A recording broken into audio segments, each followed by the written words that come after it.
Sa video na 'to ipapaliwanag ko sa inyo kung bakit nagdesisyon ng nanay ko na ibigay ako sa tatay ko. Kasi isa 'yan sa mga madalas na tinatanong, eh. Bakit ka binigay ng nanay mo sa tatay mo? Ba't di ka na lang niya inalagaan? So, kailangan ko maikwento sa inyo yung mga nangyayari kasi. Maraming nangyari do'n, maraming variables do'n sa Korea kung bakit kailangan akong ibigay. So, ang sagot kasi ng nanay ko diyan is cultural differences, 'di ba? Ako naman ang sinagot ko is hindi niya ako maalagaan kasi madalas siyang wala, 'di ba? Actually, los magkadugtong 'yun. The reason why hindi ko binabanggit yung cultural differences, ayoko kasing may interpret yan ng mga tao na sabihin nila, ganun pala sa Korea, ganyan pala. May mga ibang nagko-comment na rin na ganun, eh, pero sobrang konti lang. Ito sabihin ko sa inyo, ganun din ang Pilipino. Pagdating ko sa Pilipinas, tayong mga Pilipino ganun din. Unang araw ko sa Tondo nakipagsuntukan ako, eh. Alam niyo kung bakit? Dahil iba kulay ko. Maputi ako sa kanila, kakaiba ako. Gano'n ang tingin nila. So, binubuli nila ako hanggang sa lumaban ako. Unang araw ko sa Tondo nakipagsuntukan ako, 6 years old ako. So, talaga naman natural yon. Pagka medyo kakaiba ka sa isang lugar, talagang medyo, mag-react yan. 'Di ba? Natural yan. So, gano'n din sa Korea, nangyayari sa akin noon. Until such time, may isang beses na nangyari talaga na ganito. Yung lola ko, yung family namin magsuswimming. Talagang, yung extended family lahat. Pero yung nanay ko wala kasi may trabaho. Pati yung tito kong florist. So isipin nyo, lola ko lang nandun. Siyempre may mga apo din siya dun. So hindi niya ako ganong mababantayan. So yung cultural differences, hindi ako ganong mapoprotektahan ng lola ko kasi. Unlike sa nanay ko. Feeling ko alam din ng nanay ko yun, eh. Na hindi lang niya ganong binabanggit.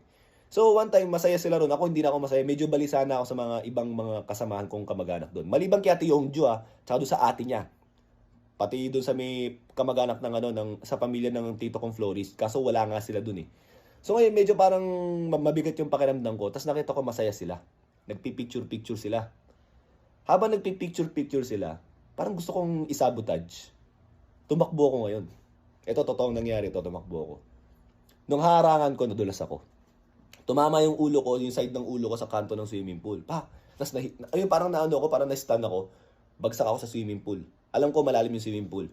Tapos ang ang pakiramdam ko, bata ako, mga 5 years old ako no, 6 years old. Habang palubog ako sa swimming pool, hindi ako nag-e-effort. Hindi ko alam, parang nasa isip ko, yun na ba yun? Parang ito na ba yung buhay ko? Talagang sa sobrang lungkot ko doon, ganun na. Kasi gusto ko makasama nanay ko, hindi ko nakakasama, eh. So nangyari, bigla mayroong parang umaabot na kamay sa akin, nakaputi. Feeling ko anghel. Biglang paghawak ko sa kamay niya, biglang umangat ako sa swimming pool. Yung humawak sa akin, hindi pala nakaputi.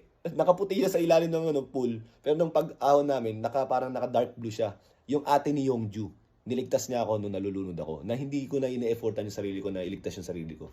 Yun na naalala ko nun, eh. Tapos, pinapagalitan ako ng mga ibang mga hindi ko alam kung sino, pero lola ko hindi. Pinapagalitan ako.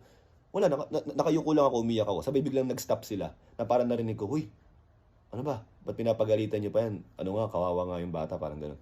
Gano'n yung nangyayari nun. Kaya si Ate Yongju, pati yung ate niya, hindi ko makakalimutan yun. Siya yung nagligtas sa akin sa nung nalulunod ako.